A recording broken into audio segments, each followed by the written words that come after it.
é um artista francês do século XIX chamado Gustave Doré. E ele era um artista muito reconhecido por fazer gravuras de livros. Até que um dos seus alunos pintou o retrato de Jesus e levou para ele avaliar e dar a opinião. E é interessante, né, que essa história é conhecida até hoje, que depois de ele ficar alguns minutos, né, olhando a técnica, os traços, ele disse: o desenho é bom, mas se você o amasse, ficaria melhor. E é com base nessa história que eu gostaria de ler com você João capítulo 20, que diz assim: no primeiro dia da semana, estando ainda escuro, Maria Madalena foi ao sepulcro de madrugada e viu que a pedra havia sido removida. Então correu ao encontro de Simão Pedro e do outro discípulo a quem Jesus amava e disse-lhes: tiraram do sepulcro o Senhor e não sabemos onde o puseram. Então Pedro e o outro discípulo saíram e foram ao sepulcro. Os dois corriam juntos, mas o outro discípulo correu mais depressa que Pedro e chegou primeiro. Abaixando-se, viu os panos de linho deixados ali, mas não entrou. Chegando Simão Pedro, que o seguia, entrou no sepulcro e viu os panos de linho deixados ali. Viu também que o lenço que fora colocado sobre a cabeça de Jesus não estava com os panos, mas dobrado em lugar à parte. Então, o outro discípulo que chegara primeiro ao sepulcro também entrou, viu e creu, porque ainda não entendiam a Escritura, segundo a qual era necessário que ele ressuscitasse dentre os mortos. Então os discípulos voltaram para casa. Mantenha a sua Bíblia aberta, nós continuaremos a leitura. Nós vimos no domingo passado a crucificação, né? E o que foi todo aquele episódio de dor, de angústia, de sofrimento, em que Jesus é colocado no que era conhecido como a morte mais hedionda existente naquele período, a crucificação. Posterior à morte de Jesus, quando João diz que ele entrega o seu espírito, nós temos uma porção bem curiosa, que não lemos hoje, mas vale a pena ser citada, que é do 38 ao 42 do capítulo 19, quando Nicodemos e José de Arimateia, dois membros do Sinédrio, têm a coragem de reivindicar o corpo de Jesus. Isso é interessante porque normalmente um morto por crucificação, acusado por sedição, como era o caso de Jesus, ficava realmente para as aves, para os urubus, para os corvos comerem na cruz como exemplo. E pedir o corpo era algo realmente perigoso nesse caso. Você vai ver, por exemplo, no ano 70, quando os romanos entraram em Jerusalém e destruíram o templo por causa da guerra judaico-romana, né, que eu tanto cito aqui, os crucificados ficaram para o apodrecimento, como exemplo realmente de que qualquer um que se levantasse contra Roma, aquele era o castigo. No caso de Jesus, é provável que Pilatos, né, como não tinha realmente a convicção de que Jesus era alguém que havia se levantado contra Roma, e o texto bem o diz, ele não se importa então de entregar o corpo para que fosse sepultado da maneira judaica, da maneira adequada. E curiosamente João vai dizer para a gente que foi Nicodemos, aquele que havia se encontrado com Jesus, né, durante a noite, em episódio conhecido que nós estudamos aqui, em que pergunta para Jesus como era possível nascer de novo, e José de Arimateia, também membro do Sinédrio. O que é interessante nessa porção é que eles não só pedem o corpo de Jesus, mas eles vão levar um material para preparar Jesus para o que seria o seu sepultamento. O texto vai dizer que eles levaram os tecidos, não é? Isso é muito importante. E também, no versículo 39 diz assim: Nicodemos, que havia se encontrado com Jesus de noite, acompanhou José de Arimateia, levando cerca de 100 libras de uma mistura de mirra e aloé, que é em torno de 34 quilos, coisa pra caramba, de um pó, não é? que era usado para tratar o corpo do defunto, para que ele, quando começasse a apodrecer, não incomodasse tanto. Mas nesse caso em específico, a quantidade é realmente muito alta. Era uma quantidade usada no enterro de reis. Por exemplo, o rei Asa, se você for ler o Antigo Testamento, principalmente o livro dos reis, né, ele foi embalsamado à maneira judaica, não à maneira egípcia, com uma quantidade desse nível, né, de perfume. Então é provável que Nicodemos e José de Arimateia olhassem Jesus, ainda que com uma compreensão parca de quem Jesus era, de maneira especial. Quem sabe, né? Um desses teria sido o discípulo que abriu as portas para o julgamento de Jesus, em que Pedro entrou. Mas o fato é que depois do sepultamento, que era feito da seguinte forma, diferente do que a gente vê aí sobre, por exemplo, o santo sudário, né, que é um lençol enorme que teria coberto Jesus, você vai descobrir nos evangelhos que a maneira de cuidar de um corpo era colocando ataduras, né? E entre as ataduras o pó de perfume. Então enrolava-se uma atadura, colocava-se o pó com a mirra, né, que eles trouxeram aqui, e o aloé. Enrolava mais uma porção do tecido, da tira, né? E mais perfume. Assim o corpo era embalsamado, não à maneira egípcia, que eles extraíam os órgãos, né? Os judeus não faziam isso, mas ele era embalsamado com camadas de tecido e perfume. Isso é importante para que a gente entenda o que os discípulos viram aqui dentro do sepulcro. Por exemplo, quando Lázaro foi ressurreto por Jesus, a gente viu que ele não conseguia andar muito bem, porque as suas pernas estavam atadas com o tecido, né? E Jesus pede para tirar os tecidos de Lázaro. E Jesus está embalsamado da mesma maneira. José de Arimateia e Nicodemos fizeram este trabalho de atar Jesus e colocar ali 34 quilos, não é pouca coisa, de um pó perfumado, para que Jesus tivesse um sepultamento adequado, embora tenha sido feito às pressas, porque era o sábado de Páscoa chegado. Capítulo 20 diz que depois que o sábado passou, interessante, né? Já no primeiro versículo diz, no primeiro dia da semana. Isso é bem esquisito, porque normalmente a contagem deveria ser 3 dias depois da morte, mas não é assim que João apresenta para a gente. João apresenta, na verdade, se você for ler o grego, está no dia depois do sábado, no primeiro dia depois do sábado, é essa a expressão no grego. Na minha versão, né, na minha tradução, está no primeiro dia da semana. Alguns vão dizer que é intencional e que o que João está apresentando é não somente que 3 dias haviam se passado, mas que o dia depois do sábado é o dia depois do descanso. Porque em Gênesis diz que no 6º dia, isto é, no sábado, ou na sexta, Deus cria todas as coisas, no sábado Deus descansa, e o sepultamento de Jesus é uma espécie de tipo do descanso de Deus, que estaria criando novas coisas, uma nova criação, o início da nova criação.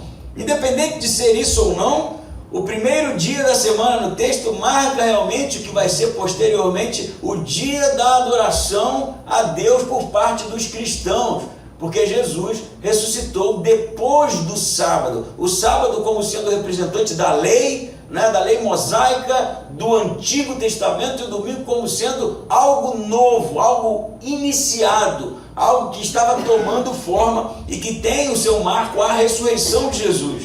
Então, não é este o ponto, mas vale aqui realmente um comentário. Por que nós nos reunimos domingo? Não é porque é feriado. É feriado porque domingo é o dia que se comemora a ressurreição de Jesus. Não é sexta, não é quinta, não é segunda. É óbvio que nós não somos como os sabatistas, né, que acreditam que guardar o sábado ou o domingo é para a nossa salvação, mas a gente precisa entender que realmente há 2000 anos a igreja se reúne no domingo para celebrar a adoração a Deus através de Jesus que ressuscitou, como diz João, no primeiro dia da semana. Amém? E ele diz assim: estando ainda escuro, isso é, de madrugada, a Maria Madalena, Maria de Magdala, né, que não era uma prostituta, fique bem claro, né? Maria de Magdala foi a mulher de quem Jesus expulsou demônios, e não prostituta, como muitos acabam por confundir. Ela vai ao sepulcro de madrugada porque ela está em aflição.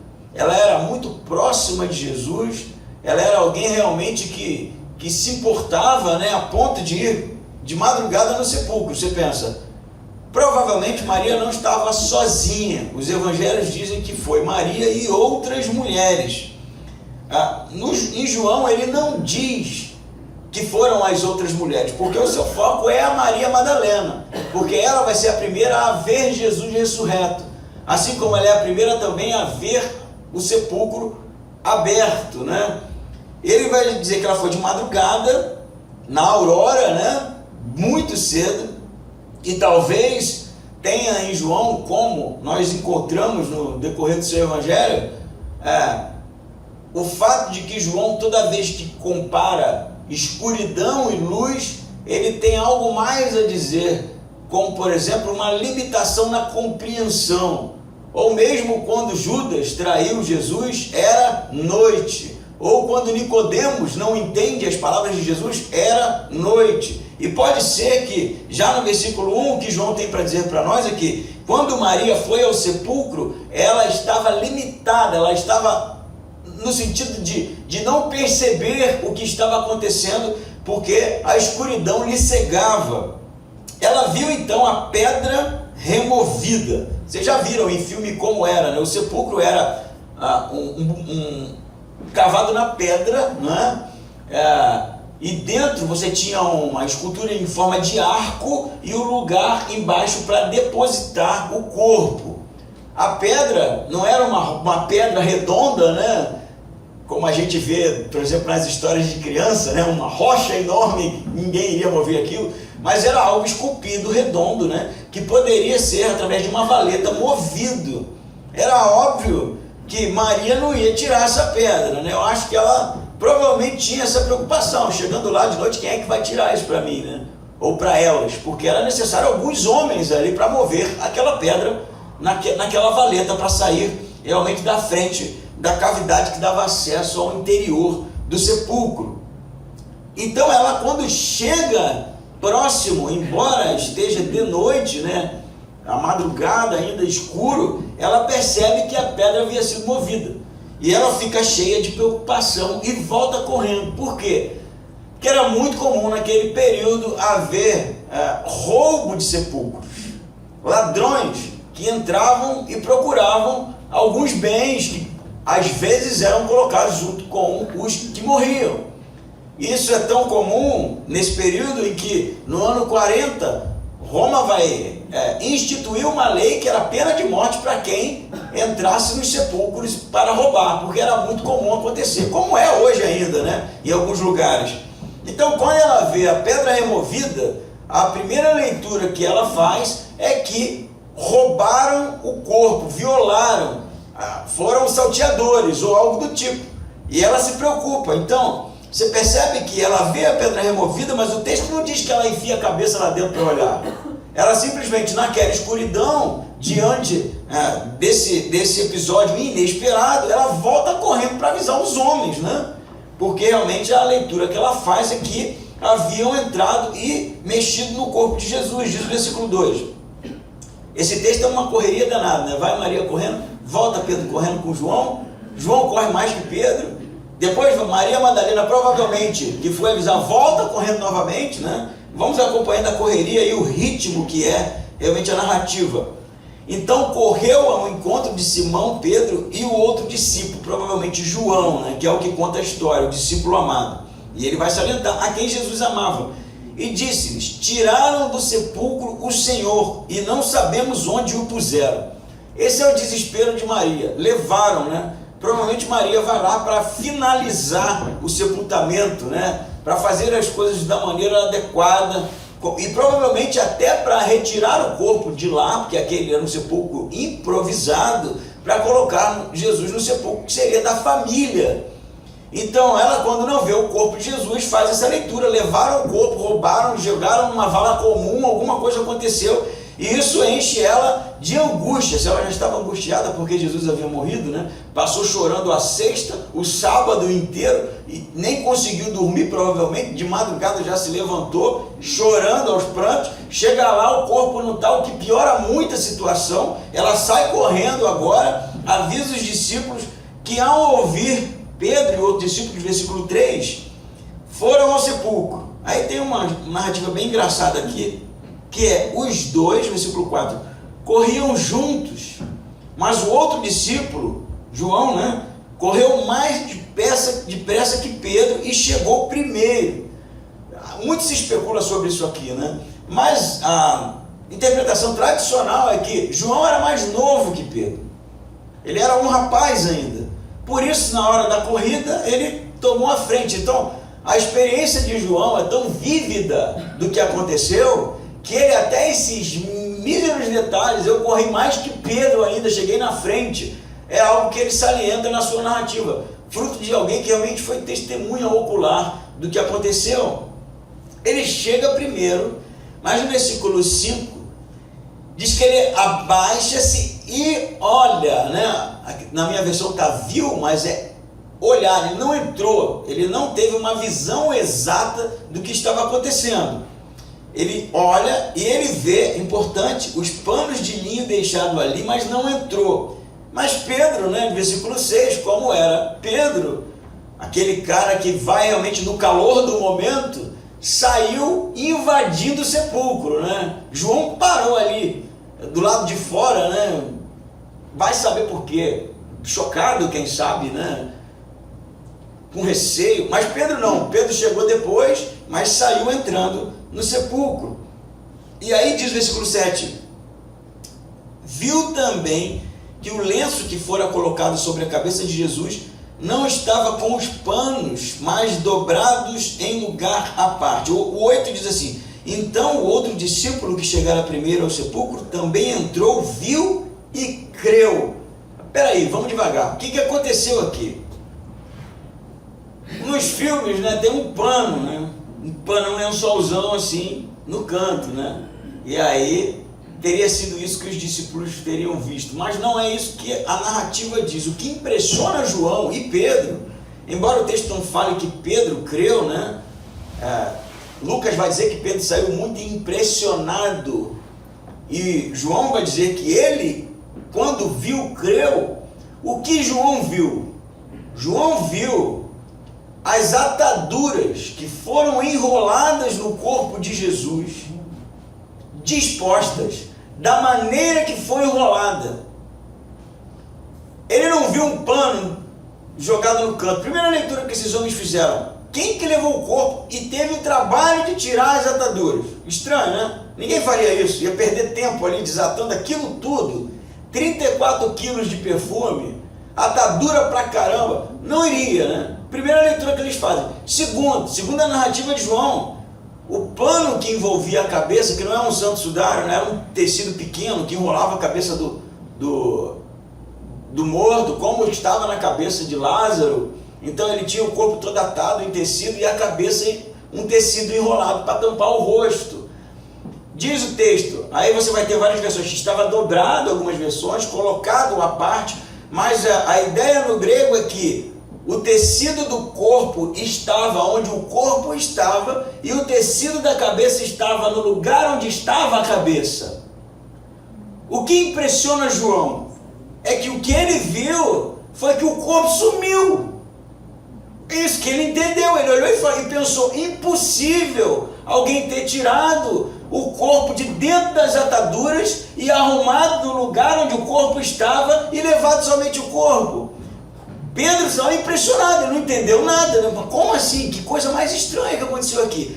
Mas o texto diz pra gente que João, quando viu, a leitura que ele fez foi essa aqui, impossível, ele ressuscitou. Ele ressuscitou dos mortos. E aí ele volta correndo, né? Diz pra gente, chegando ao sepulcro, viu e creu, versículo 8. E aí ele vai dizer aqui no 9, porque ainda não entendiam as escrituras. Não é viu e creu porque ainda não entendiam as escrituras. Ele viu e creu, e ele agora faz um adendo aqui. Eles ainda, ou nós ainda, se preferir, não entendíamos nas Escrituras que ele ressuscitaria, o que eles vieram a entender posteriormente. Então ele voltou para casa. Então João fica impressionado com o evento em si e a leitura automática que ele faz, ele ressuscitou. O que isso diz para a gente? Primeiro, é assustador a ideia de que o corpo de Jesus transpôs o tecido. Não desenrolou um panão e saiu de cueca. Não é isso. É como se, assim como ele, posterior à sua ressurreição, aparecia na reunião com os discípulos, as paredes não eram limitadoras para Jesus, o que aconteceu é que as ataduras não eram limitadoras para Jesus. E agora, com seu corpo transformado, ele deixa as ataduras para trás e ressuscita. Ele não está no sepulcro. E se você me perguntar onde ele está, por favor, não faça porque eu não tenho a menor ideia. Mas ele também não está nas ataduras. Agora você se coloque no lugar de João. Vamos fazer uma experiência aqui. Alguém morreu, íntimo seu, e você vai até o velório. Você é o primeiro a chegar no velório. Morreu a pessoa. Você viu morto, né? E quando você chega no velório, o caixão está vazio. Já sente, o coração chega a dar uma acelerada. Meu, deu errado. Trocaram, né, o caixão, não veio de onde devia vir, confundiram as coisas. Já tem história assim, né? Tem história de que o cadáver cai na hora que está levando, inúmeras histórias. Seu coração já dá uma acelerada, né? Meu, o que aconteceu? Quando você olha lá dentro, está a roupa dele lá, mas ele não está lá. O que vai acontecer? Tu não vai entender nada. Imagine então, se você naquele momento tiver alguma evidência suficiente para te convencer que aquela pessoa que havia morrido está viva de novo. Pessoa que gerou em você angústia, sofrimento por causa da morte, como todos os que morrem, né, e que nós amamos, geram na gente sofrimento, angústia, saudade, e de repente você chega à conclusão que aquela pessoa está viva. Quantos aqui, quem sabe, não tiveram a experiência de perder alguém e isso gerar sofrimento, e você sonhar que a pessoa está viva? E no sonho é uma alegria, né? Só quando se acorda era só um sonho, né? Isso não é muito comum. Agora vocês imaginem João, que viu Jesus morrer mesmo. Ele ficou lá todo o episódio. Ele viu Jesus crucificado, ele viu Jesus sendo furado, transpassado com a lança, ele viu o corpo de Jesus sendo levado, e nesse momento ele vê os panos dispostos de maneira impossível, e ele chega à conclusão que Jesus havia ressuscitado. Você sabe qual é a reação dele? Ele sai correndo. Ele sai correndo, voltou correndo. Eu não sei se ele voltou conversando com Pedro. Pedro, ele ressuscitou Pedro. E Pedro, confuso com tudo que estava acontecendo, quem não estaria, né? Eu não sei se chegou lá e ele começou a falar isso para todo mundo. Eu não sei. Mas o que eu sei é que a fé gera ou precisa gerar espanto na gente. E não é o espanto do filme de terror, não. O espanto de quem realmente sabe que isso é impossível e aconteceu. Como chegar no sepultamento de alguém e perceber que aquela pessoa que estava morta ressuscitou. Eu não sei se você está entendendo isso, ou se eu estou conseguindo passar realmente o sentimento que João está descrevendo para a gente. Mas a fé em Jesus, o encontro com Jesus, não pode ser uma premissa religiosa. Não pode ser algo que a gente diz que acredita. Eu já preguei isso tantas e tantas vezes. Não pode ser algo que a gente simplesmente sai repetindo por aí. Precisa gerar na gente espanto. Eu até procurei o episódio do The Chosen, que Jesus ressuscita, mas no The Chosen ele não ressuscitou ainda. Parece que fica só para a próxima temporada, né? Mas não tem como pensar realmente no que João está narrando para a gente e ficar tomado por um sentimento assim, que é um misto de alegria e falta de compreensão. É o que João está dizendo. Eu corri mais que Pedro. Pedro chegou na minha frente e saiu entrando. Quando eu entrei e vi aquilo, eu criei na hora. Na hora eu criei. Qual a reação dele? Jesus ressuscitou, irmãos. Vamos cantar uma música. Ele sai correndo, gente, tomado de um misto de alegria e realmente um sentimento atônito de que ele não está morto mais. Ele não está no sepulcro mais. E eu penso que muitas vezes o tipo de fé que a gente professa é ausente desse tipo de sentimento que deveria estar na gente, de maravilhamento, sabe? De algo que nos impressiona. A morte e a ressurreição de Jesus impressiona a gente mesmo, deixa a gente assim, caramba, cara, que coisa é essa? O que aconteceu?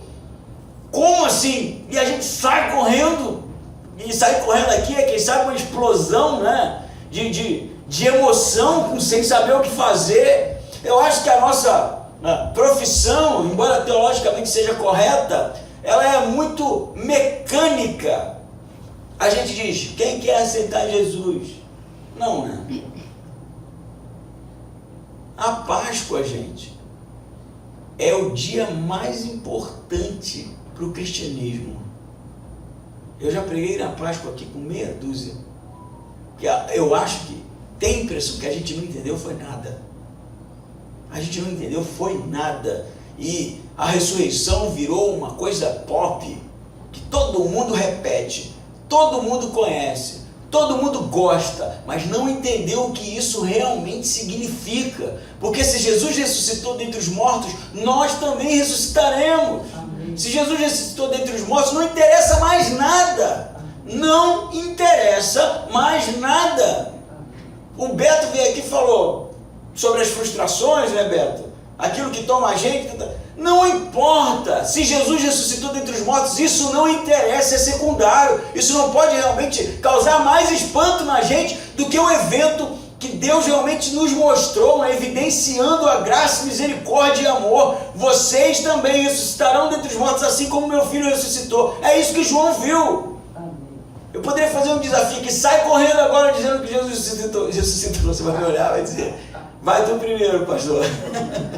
Corre primeiro que eu vou atrás. Mas o que João fez foi isso aqui, tomado de alegria, tomado de espanto. Vou repetir essa palavra de novo, porque é isso que está acontecendo. Tomado de um sentimento que ele não sabe nem o que fazer com ele. Viu e creu. Jesus vai dizer assim, bem-aventurado os que não viram e creram. A fé não é uma premissa vazia. Isso não é fé. Você pode chamar do nome que você quiser. Você pode chamar de conhecimento teológico. Você pode chamar de intelectualismo. Isso não é encontro com Jesus ressuscitado. De uma vez por todas. Não é sobre livros, não é sobre professar algo que é logicamente coerente, é sobre se encontrar com Ele. Realmente se encontrar com o sepulcro vazio. E ser realmente tomado de uma alegria explosiva. Explosiva. Eu estava lendo o texto essa semana, eu fiquei pensando, como é que eu faço para descrever o que João está dizendo? É difícil, né? É difícil por quê? Porque eu não tive essa experiência. Essa aqui de João eu não tive. Eu tive de um outro tipo. Mas ela precisa ser da mesma profundidade, de mesma grandeza, de mesmo significado que o sepulcro vazio encontrado por João no seu evangelho. Diz então o versículo 11, vamos ler? Maria, porém, ficou em pé, chorando diante do sepulcro. Aqui, provavelmente, o que aconteceu? Porque o texto diz para a gente que ela voltou correndo para avisar os discípulos, né? E agora Maria está de novo no sepulcro. Então o que provavelmente aconteceu? Ela foi, avisou e voltou. Só que os discípulos correram mais que ela. Encontraram o sepulcro vazio e voltaram, eles se desencontraram, não houve um novo encontro. E ela voltou porque ela queria saber, né? Ela estava preocupada. Então ela ficou em pé chorando diante do sepulcro. Enquanto chorava, abaixou-se para olhar para dentro. Eu acho que essa é a primeira vez que ela olha com um pouco mais de atenção, né? Até porque provavelmente a luz do dia já havia chegado, né? E ela vê, versículo 12, 2 anjos vestidos de branco, sentados onde estivera o corpo de Jesus, um à cabeceira e outro aos pés. Então Maria olha lá para dentro e ela vê 2 anjos, embora ela não identifique como anjo, ela vê 2 pessoas lá dentro do sepulcro. E ela vai fazer uma pergunta. Antes eles perguntam para ela no versículo 13. Eles lhes perguntaram: mulher, por que choras? É claro que os anjos sabem que Jesus ressuscitou, né? Então que tipo de pergunta que eles estão fazendo? É uma censura suave. Por que você está chorando? É bem isso, né? Como uma criança que perdeu o brinquedo e você está vendo em cima da estante e a criança está chorando e você fala: você está chorando por quê, né? Porque está ali, né, filhão? É a ideia aqui, né? Por que você está chorando? Mas ela ainda não entendeu, óbvio. Ela vai responder: porque levaram o meu Senhor e eu não sei onde puseram. Tudo que Maria consegue pensar aqui na sua angústia, no seu choro, no seu sofrimento: eu preciso encontrar o corpo de Jesus. Onde botaram? Quem tirou? Eu preciso encontrar. Ela só pensa nisso. Ela está chorando, ela está em sofrimento. Então ela não percebe, né, que realmente está acontecendo algo ali maravilhoso. Ela diz: eu não sei onde o puseram. O versículo 14 diz assim: ao dizer isso, ela se virou para trás e viu Jesus em pé, mas não o reconheceu. Aqui é muito discutido essa porção. Por que Maria não o reconheceu? Por exemplo, você vai perceber em outros momentos que realmente as pessoas tinham uma limitação para perceber Jesus, porque os seus olhos estavam de certa forma limitados, né? Alguns vão dizer que provavelmente houve uma transformação, né? E isso gerou essa espécie de dificuldade. E isso pode ser o que está acontecendo aqui no texto, embora o texto não seja claro quanto a isso. Mas pode ser também que Maria não está prestando muita atenção, porque os seus olhos estão cheios de lágrimas, o cabelo na cara, né? A mulher está toda desgrenhada, ela realmente não está nos seus melhores dias, né? E ela vê aqueles 2 homens lá, pergunta para eles onde colocaram, ela acha que eles que tiraram o corpo de lá, ela quer informação, ela não está fitando ninguém nos olhos, né? Ela está preocupada, nervosa, e aí então Jesus parece que atrás dela, né, que ela se olha e vê que tem alguém ali, ela se vira e vê que tem alguém ali, mas realmente não presta atenção, e Jesus vai dizer de novo, né? Ele vai dizer assim, versículo 15, Jesus perguntou, só que agora a pergunta é dupla, né? Por que choras? A quem procuras? Por que Jesus pergunta isso? Por que você acha que Jesus pergunta isso? Por que você chora? Quem que você está procurando? Ele sabe que ela está chorando por causa da morte dele, por causa do corpo que havia sumido. Quem que você procura? Ele sabe que ela está procurando ele. Mas a pergunta de Jesus, e o que João quer que os seus espectadores, que era a igreja para quem ele escreveu, a sua comunidade, realmente fizesse uma reflexão sobre que tipo de Messias eles estão procurando. Que tipo de Messias é o Messias que eles creem? Era o Messias morto? Era o Jesus que padeceu na cruz, que sofreu? Ou era o Messias ressurreto dentre os mortos? Ou era o Cristo glorificado? Ou era o Filho de Deus realmente que inicia a nova criação, a ressurreição, que inicia realmente algo novo da parte de Deus, a graça, a misericórdia, a salvação? Essa é a pergunta de Jesus para ela. Quem que você está procurando? Por que você está chorando? E essa pergunta tem realmente um significado importante, não só para a comunidade joanina, mas para nós. Porque pode ser que o tipo de fé que a gente desenvolveu seja uma fé que está direcionada para 2000 anos atrás, para uma pessoa chamada Jesus de Nazaré, que morreu e ressuscitou, mas que isso não é suficiente para tomar a nossa vida realmente de alegria, porque esse era um momento de alegria, ele estava vivo na frente da Maria, mas tudo que ela conseguia pensar era na morte de Jesus.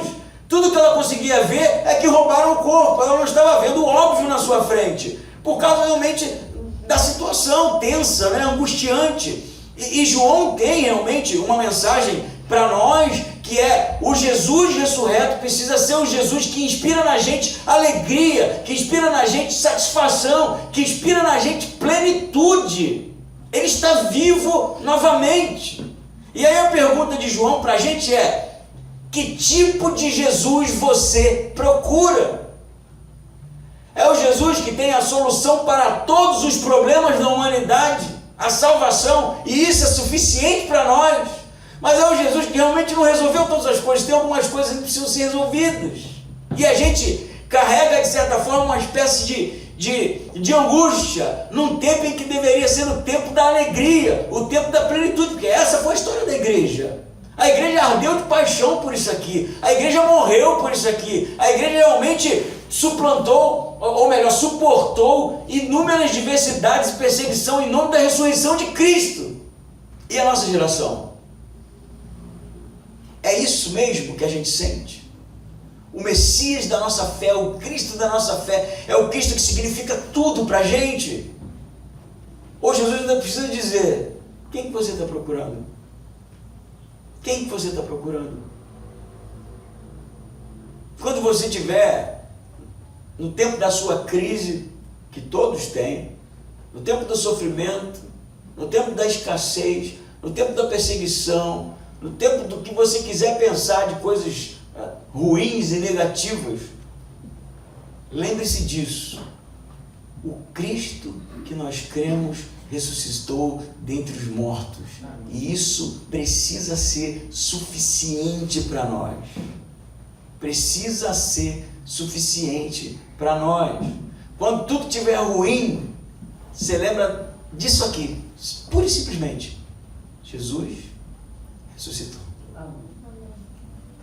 E nada mais importa.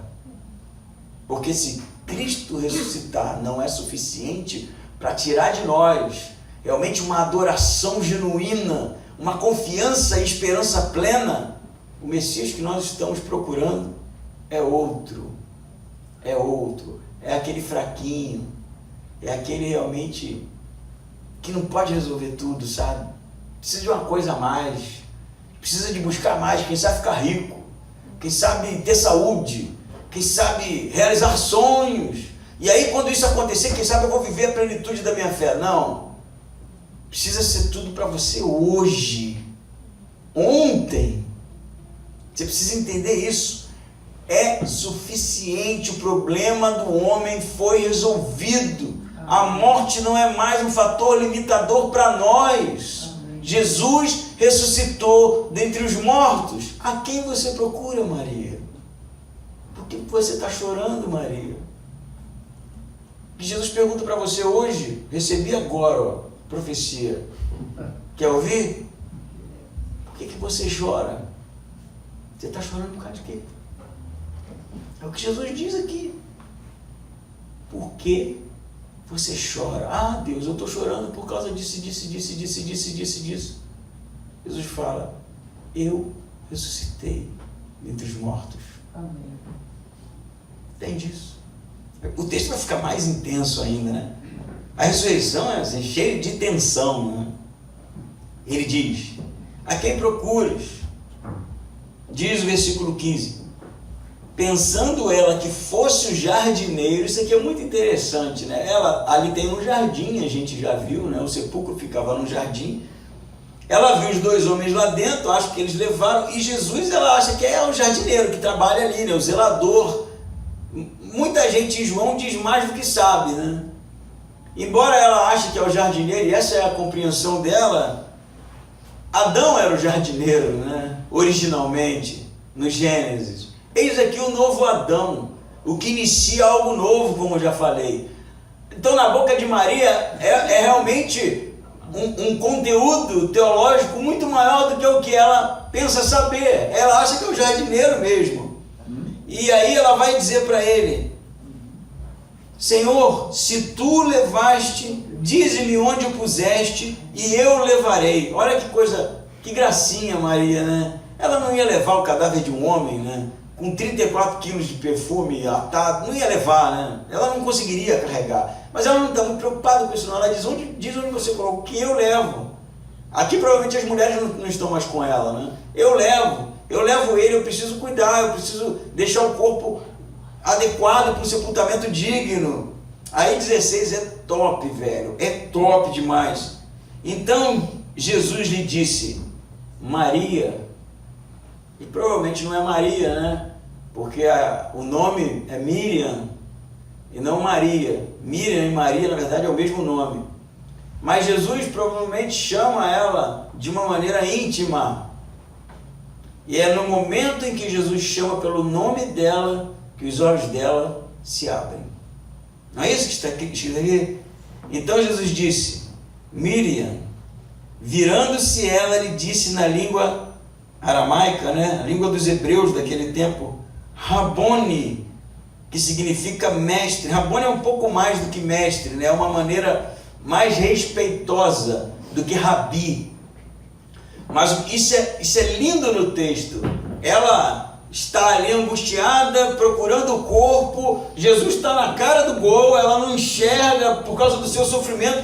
Mas quando Jesus a chama pelo nome, seus olhos se abrem. Porque as ovelhas conhecem a voz do pastor. Porque as ovelhas conhecem a voz do pastor. Quando as coisas estiverem ruins, difíceis, realmente pesadas, lembre-se que Jesus nos chama pelo nome. E quando Jesus nos chama pelo nome, gera mudança, gera transformação, gera alegria, gera realmente sentido, sabe? Jesus nos chama pelo nome. Imagina você orando lá no seu momento e de repente no meio do choro você escuta, não você escuta muita coisa que vos digo, não. Só o teu nome, velho, é o suficiente para mudar o seu estado, para realmente fazer com que você tenha os olhos abertos para a realidade do reino de Deus. E pode ser, acredito piamente, que Jesus tem nos chamado pelo nome constantemente, a gente que não percebe, a gente que realmente preocupado com tantas e tantas coisas, acaba deixando passar. Todas as vezes que Jesus nos chama, todas as vezes que a voz dele se faz presente na nossa trajetória, a gente se deixa levar por tantas e tantas outras coisas, tantas e tantas distrações, tantas e tantas preocupações, e não estamos ouvindo o chamado do nosso Senhor, ressurreto dentre os mortos, porque no dia que nós ouvirmos, a nossa vida será transformada de uma vez por todas. Eu nunca ouvi chamar meu nome, até porque o meu nome é difícil, né? Eu não sei se Jesus diria Josse, eu acho que seria melhor. Ander Josse, como me chama de Ander Josse, está brigando comigo, né? Ander Josse, opa, está brigando. Mas eu lembro de uma vez, há muitos anos atrás, quando fiz uma viagem para Minas, né? História tão contada, né? Eu era novo, eu tinha 21 anos, e fui fazer um trabalho evangelístico lá no norte de Minas, lá num lugar terrível, de feio, de pobre, de tudo, e aquilo me chocou de um jeito, eu fiquei realmente, assim, fiquei reflexivo, até um culto, cara, que teve lá mesmo, que o meu mundo desabou naquele dia. Eu comecei a chorar, eu não choro dificilmente, né? Cara, eu chorava, eu não conseguia fazer outra coisa, chorava. E depois daquele dia que eu comecei a compreender, ali foi, quem sabe, uma pontinha, né, de um chamado que Deus tinha para mim, para o ministério. Eu lembro desse dia, eu até brinco, né, foi o dia que eu nasci de novo, né, porque teve o dia da minha conversão e teve esse dia. E eu acredito piamente que naquele dia Jesus me chamou pelo nome. E eu ouvi. Querido, eu não sou especial. Jesus nos chama pelo nome. Cada um de nós. Cada um de nós. Porém, a gente precisa sintonizar o rádio na estação certa, sabe? Focar a nossa vida, colocar realmente a nossa prioridade no reino de Deus, buscá-lo como Maria estava buscando aqui. quando nós ouvirmos, você vai se lembrar disso. Tenha certeza que você vai se lembrar disso. O texto diz mais, né? Ela diz, Rabone. João vai dizer que significa mestre. E no 17 diz assim, e Jesus lhe disse, ainda não me segures, assim está na minha versão aqui, pois ainda não voltei para o Pai, mas vai a meus irmãos e dize-lhes que estou voltando para meu Pai e vosso Pai, meu Deus e vosso Deus. Existem algumas traduções, né? Algumas versões. Não me toques, não me detenhas, não me segures. Eu vou te explicar isso aqui de maneira que a gente não esqueça nunca mais. A interpretação, por exemplo, de que Jesus estava dizendo, não me toque porque eu ainda não fui para o Pai, é estranha, se for isso, porque depois ele vai estar com Tomé e vai mandar Tomé tocá-lo, né? Então o que aconteceu? Ele foi para o Pai e voltou? Estranho, porque só tem uma ascensão de Jesus, que é quando ele se despede e vai embora. Então essa interpretação realmente não é a melhor para esse texto. Então a expressão memou aptou, ela tem o significado não se agarre a mim.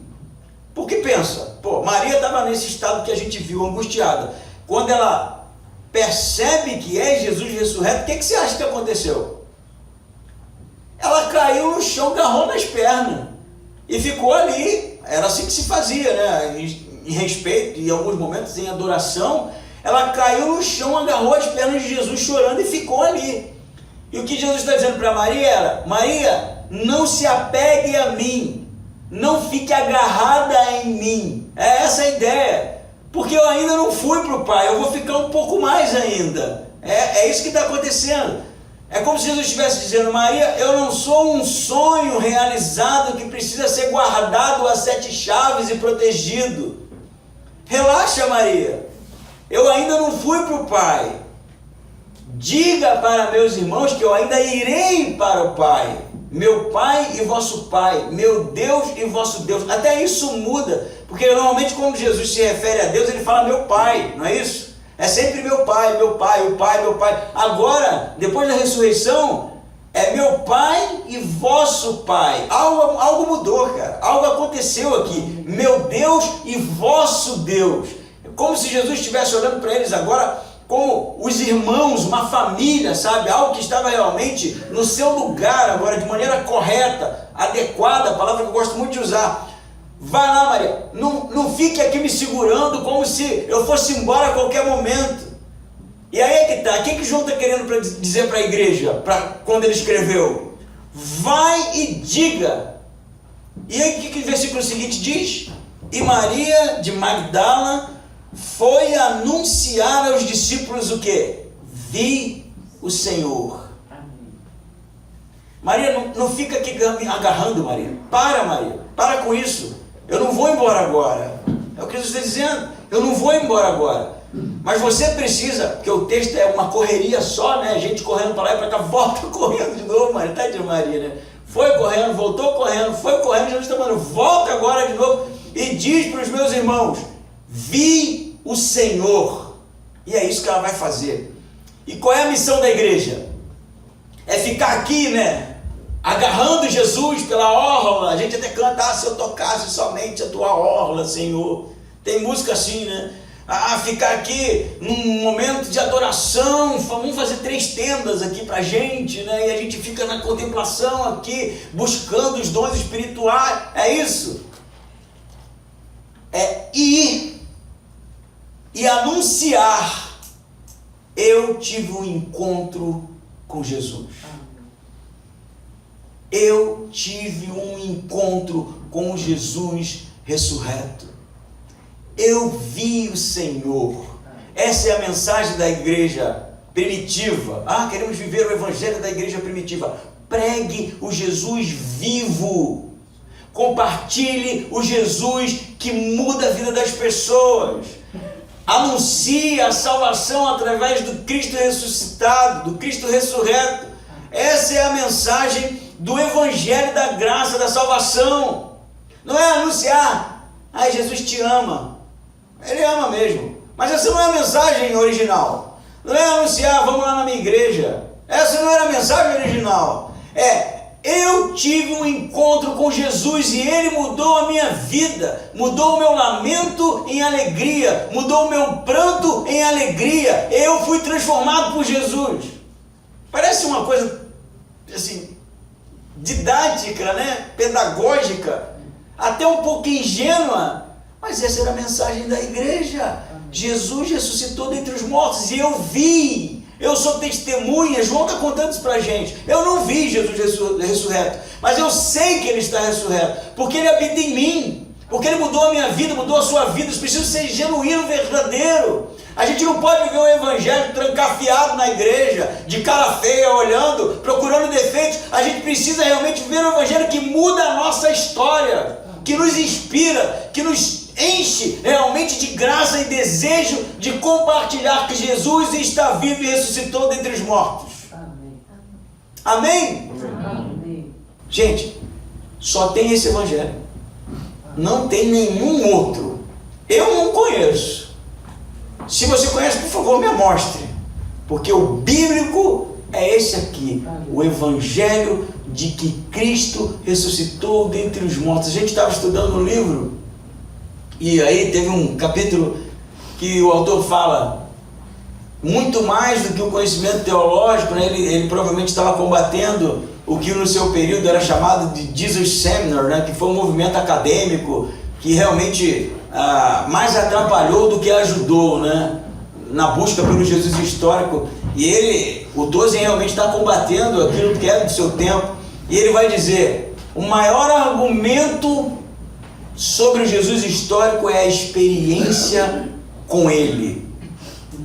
Esse é imbatível. Eu vi o Jesus ressurreto. Ele mudou a minha vida. Esse é o testemunho da igreja. Amém? Amém. Diz o versículo 18. Maria Madalena foi anunciar aos discípulos: vi o Senhor, e relatou as coisas que Ele lhe dissera. Se você fizesse uma pintura de Jesus e levasse para o Gustave Doré, será que a avaliação dele seria: o desenho está muito bem feito, o problema é que você não o ama o suficiente? Será que seria esse a avaliação? Ou ele diria: está lindo, apesar dos traços borrados, apesar da falta de técnica, apesar da falta de talento, eu percebo o seu amor por Jesus.